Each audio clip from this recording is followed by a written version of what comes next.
Welcome back to another one of Don's Get Your Health Back series.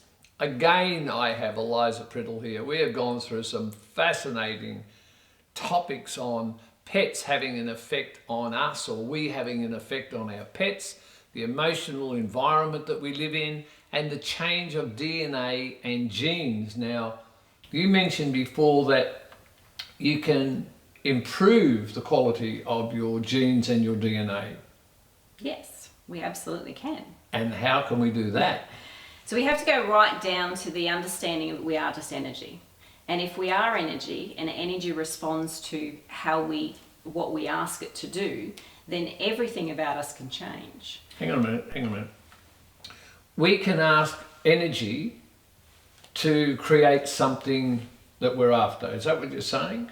Yes, so a great example of how energy controls us, and we reverse that eventually when we understand we can work with energy and control it.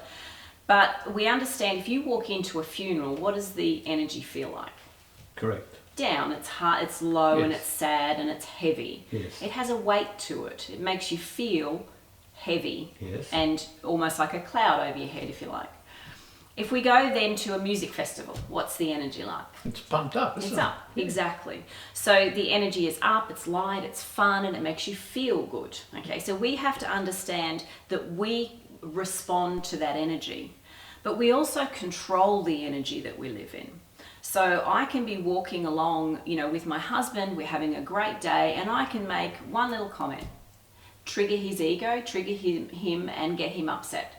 I've completely changed the energy between us through one statement. Does that make sense? Yes, absolutely. So we control the energy that we live in. It's unfortunate that the majority of time, 95% of our time, we are subconscious. That is, we are not consciously aware of the energy that we are creating or the thoughts that we are having. They are just automatic. So we don't know that we are triggering people. We don't know that we are creating the energy around us or able to even control the energy around us. And that energy that goes back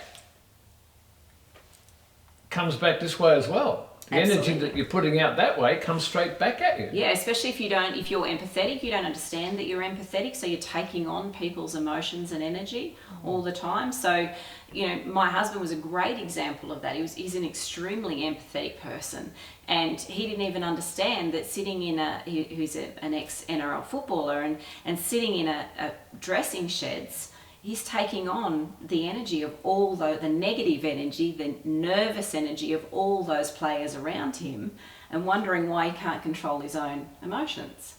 So when we're empathetic, we really take on the emotions from around us. But we need to understand that we can control that. And it takes practice and understanding. And the main thing about understanding control of energy is understanding the power of the mind. We have no idea how powerful our brain is. And, Tony and I have been studying mind mechanics in the brain for 7 to 8 years now, and we've just touched the surface of it. It's fascinating, the power of the mind. And if we can control the energy that we sit in, we can control the power of our thoughts, we can control what we are sending out into the universe, of course we can control our cells and DNA. I'll just put something here before we finish. I always find a parking space, but I'm used to knowing that there's a parking space there, and if I'm driving along, I'm thinking, where is the parking space? Come on. A car will pull out, and I've been like that forever. And some of my friends, when we were younger, they'd say, we'll go with Don because he always gets a parking space. That is my thought pattern, and it works for a lot of people. And it works because you have a knowing that you're going to get a parking space. There you go. I'm going to have to get a knowing about a lot more things to make my life a lot more easier. And think about trying it yourself. If you think in the positive vein, positive things happen to you. How many times do we think of a person and they ring up on the phone? And how many times do we think of a person and we meet them in the shopping centre? There's more to this, so I'm going to have Eliza back. But for today, think about how you can improve the quality of your thoughts and improve the quality of your life. And thank you for watching another one of Don's Get Your Health Back series.